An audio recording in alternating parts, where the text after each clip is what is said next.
મિત્રો, આજે આપણે નવા ટોપિકની બિઝનેસ લોમાં ડિસ્કશન કરી રહ્યા છે અને આજનો આપણો વિષય છે ઇન્ડિયન કસ્ટમ એક્ટ, ભારતીય કસ્ટમ ધારો. સૌથી પહેલાં જ આપણને એવું જાણવાનો ઉત્સાહ થાય કે આ કસ્ટમનો અર્થ શું? કસ્ટમને રૂઢિગત ભાષામાં કહીએ તો એનો અર્થ પણ રૂઢિ છે. કસ્ટમ એટલે કે રૂઢિ. જે રિવાજ વર્ષો સુધી ચાલતો આવે એ રિવાજને આપણે કહીએ છીએ રૂઢિ, અને એ જ છે કસ્ટમ, એટલે કે આ પ્રણાલિકાઓનો કાયદો છે. વર્ષો પહેલાં જ્યારે રાજા રજવાડાઓનો સમય હતો, ત્યારના સમયમાં એક રાજ્યમાંથી બીજા રાજ્યમાં કોઈ વ્યક્તિ વેપાર કે ધંધો કરવા માટે જાય તો તેણે ત્યાંના રાજાને કંઈક આપવું પડે. ઇન શોર્ટ, કોઈક પ્રકારનો કર આપવો પડે, એક્સ્ટ્રા રકમ આપવી પડે, કોઈક વસ્તુ આપવી પડે, તો એ રાજા તમને વેપાર કે ધંધો કરવા દે. અને એવા સંજોગોમાં આ રિવાજની શરૂઆત થઈ. આ રિવાજ વર્ષો સુધી ચાલતો ગયો. પહેલાંના સમયમાં વેપારીઓ પોતાની જે ચીજ વસ્તુ હતી એમાંથી જે સૌથી મોંઘી અને સૌથી સારી વસ્તુ હતી એ રાજાને આપી દેતા હતા, અને રાજા એમને સરસ રીતે વેપાર ધંધો કરવા દેતો હતો. એક સમય વચ્ચે એવો પણ ચાલ્યો કે જ્યારે વેપારીઓ પોતાની દીકરીઓ રાજા સાથે પરણાવતા હતા, અને એમાં પણ એમનો મુખ્ય આશય શું હતો કે રાજા સંબંધી બને તો વેપાર ધંધો સારી રીતે કરી શકાય. પણ સમય ગયો, અંગ્રેજો આવ્યા, અને એ પછી આ રિવાજને એ લોકોએ રૂઢિમાં પરિવર્તિત કર્યો. તો આ રૂઢિમાં કેવી રીતે પરિવર્તિત થયો કે એમણે એવી સ્પષ્ટતા કરી કે જ્યારે તમે વેપાર કે ધંધો કરો છો, એક દેશમાંથી બીજા દેશમાં માલ લઈ આવો છો કે લઈ જાઓ છો, તો એવા સંજોગોમાં એના પર એક નિશ્ચિત દરે રકમ તમારે રાજ્યને એટલે કે સરકારને આપવાની રહેશે. અને એ નિશ્ચિત દર જેને આપણે કહીએ છીએ કસ્ટમ ડ્યુટી. સરળ ભાષામાં કહીએ તો કસ્ટમ ડ્યુટી કોને કહીશું? તો કસ્ટમ ડ્યુટી એટલે ભારતમાં આવતા માલ કે ભારતમાંથી વિદેશમાં જતા માલ, એટલે કે આયાત અને નિકાસ, બંને માલ પર કેન્દ્ર સરકાર દ્વારા લેવામાં આવતી ડ્યુટી, જેને કહેવાય કસ્ટમ ડ્યુટી. આ કસ્ટમની આપણે એક સરળ વ્યાખ્યાને સમજીએ. પણ જ્યારે કસ્ટમ એક્ટની વાત કરતા હોઈએ તો કસ્ટમ એક્ટનો પણ આપણે થોડોક બેઝ સમજી લેવો જોઈએ. 1947માં આપણે આઝાદ થયા એ પહેલાં આપણા દેશમાં 3 કાયદાઓ અમલમાં હતા કસ્ટમને લઈને. જમીન માર્ગે વેપાર થતો હતો એના માટે કસ્ટમ એક્ટ જુદો હતો, જળ માર્ગ માટે કસ્ટમ એક્ટ જુદો હતો, અને હવાઈ માર્ગે થતા વેપાર માટે કસ્ટમ એક્ટ જુદો હતો. આ ત્રણેય કાયદાઓને ભેગા કરીને 1962માં ભારતીય કસ્ટમ ધારો અમલમાં આવ્યો, જે આ ત્રણેય કાયદાઓનું એક મિશ્રણ છે. જેમ કહીએ ને કે સમુદ્ર મંથનમાંથી સારામાં સારી વસ્તુ આપણે કાઢી, તો એ જ વસ્તુ આપણે અહીંયા પણ કરી રહ્યા છે કે ત્રણેય કાયદાઓને મથીને એમાંથી જે બેસ્ટ વસ્તુ હતી એ 1962ના કસ્ટમ એક્ટમાં એપ્લિકેબલ કરવામાં આવી.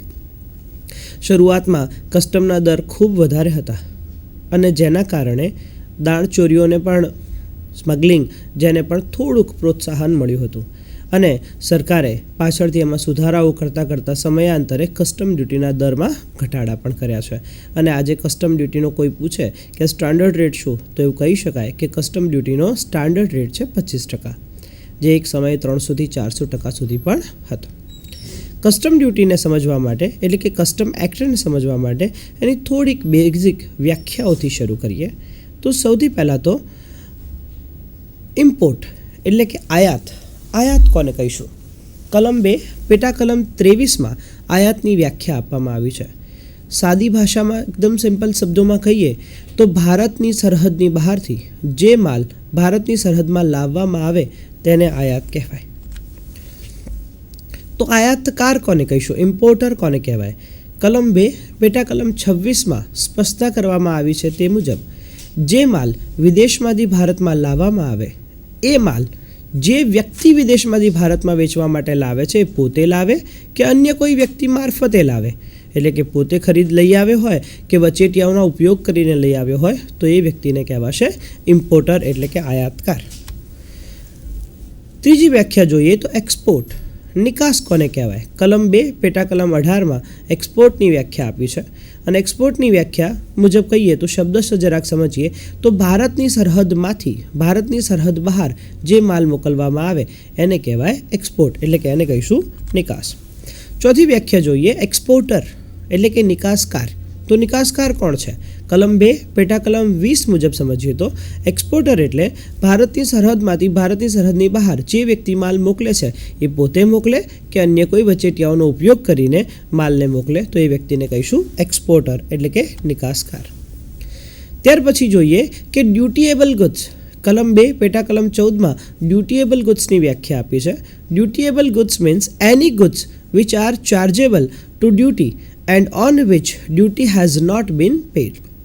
એટલે કે જે માલ પર ડ્યુટી લાગુ થઈ શકે એવી હોય અથવા હા એવી છે પરંતુ જેના પર હજી સુધી ડ્યુટી ચાર્જ કરવામાં આવી નથી તો એવા માલને આપણે કહીએ છીએ ડ્યુટીએબલ ગુડ્સ. નેક્સ્ટ વ્યાખ્યા જોઈએ તો ઇમ્પોર્ટેડ ગુડ્સ. કલમ 2 પેટા કલમ 25.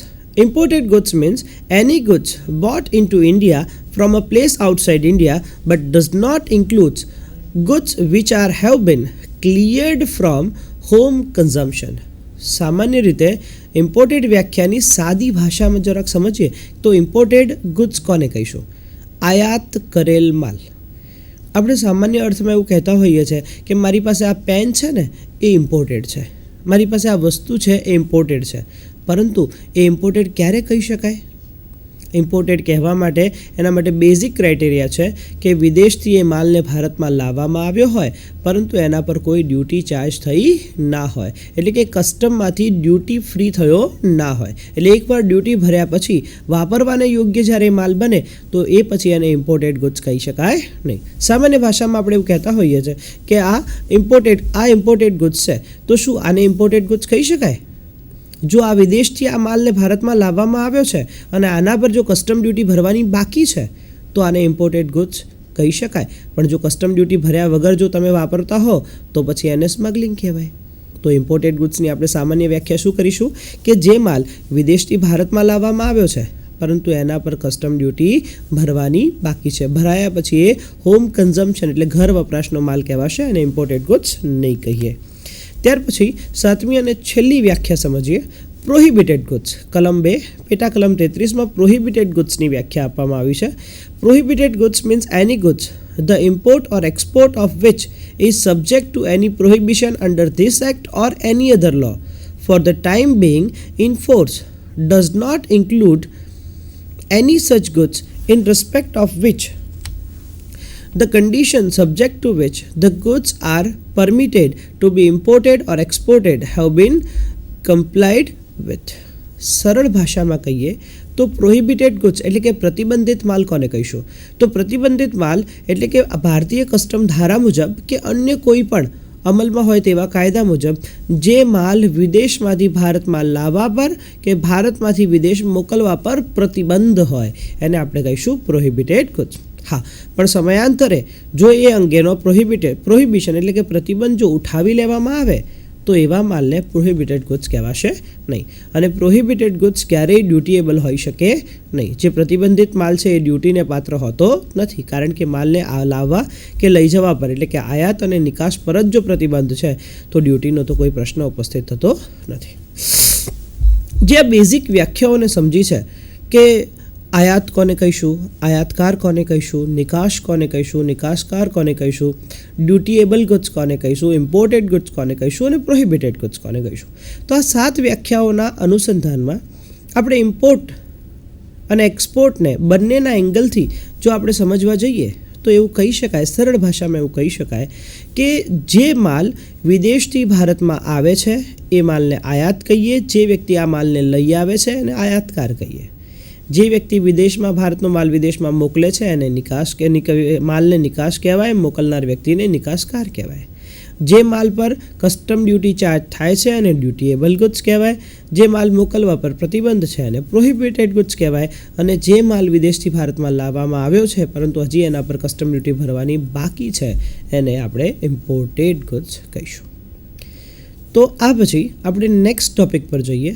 એકદમ રસપ્રદ વિષયની આજે આપણે ચર્ચા કરવા જઈ રહ્યા છે, types of custom duty, custom ડ્યુટીના પ્રકારો.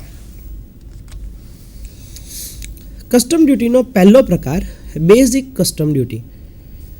Central government under section 12 subsection 1 of custom tariff act 1975 મુજબ બેઝિક કસ્ટમ ડ્યુટી ચાર્જ કરે છે.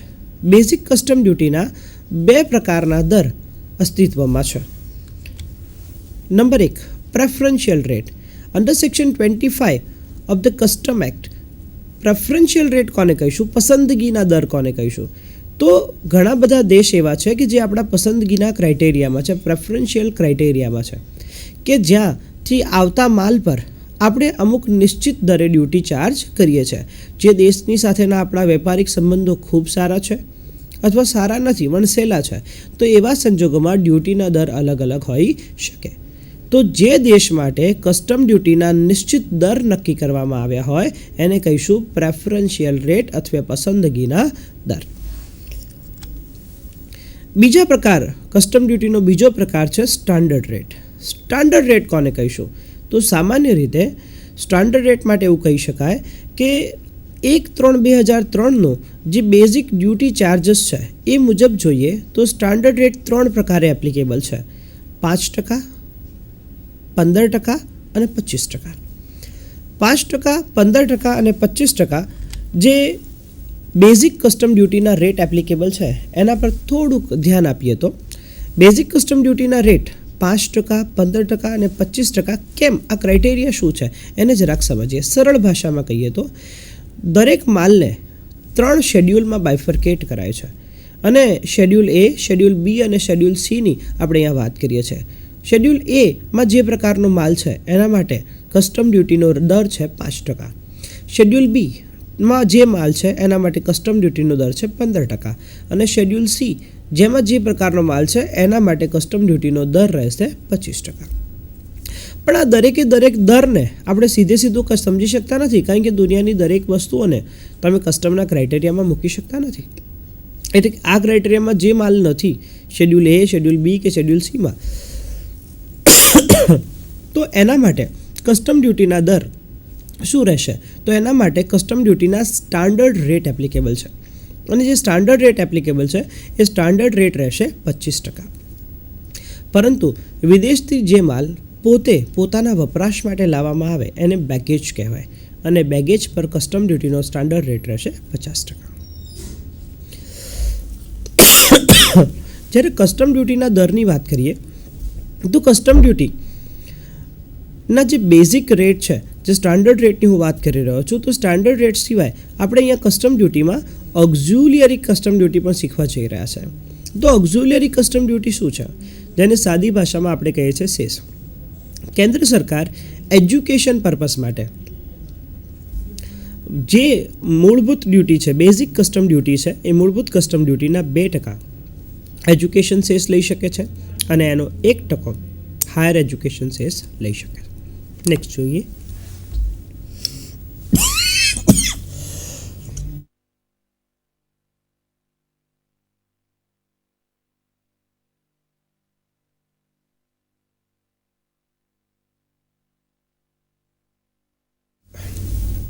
નંબર 2 જોઈએ તો additional custom duty. Additional custom duty શું છે? કલમ 3માં એડિશનલ કસ્ટમ ડ્યુટીની વ્યાખ્યા આપી છે. એડિશનલ કસ્ટમ ડ્યુટી માટે એડિશનલ કસ્ટમ ડ્યુટીને સમજીએ પહેલાં આપણે સૌથી પહેલાં તો સેન્ટ્રલ એક્સાઇઝ એક્ટને સમજવાનો રહેશે. તો સેન્ટ્રલ એક્સાઇઝ એક્ટ શું છે? જે માલનું ભારતમાં ઉત્પાદન થાય એના પર કેન્દ્ર સરકાર જે ડ્યુટી ચાર્જ કરે છે એને કહેવાય સેન્ટ્રલ એક્સાઇઝ.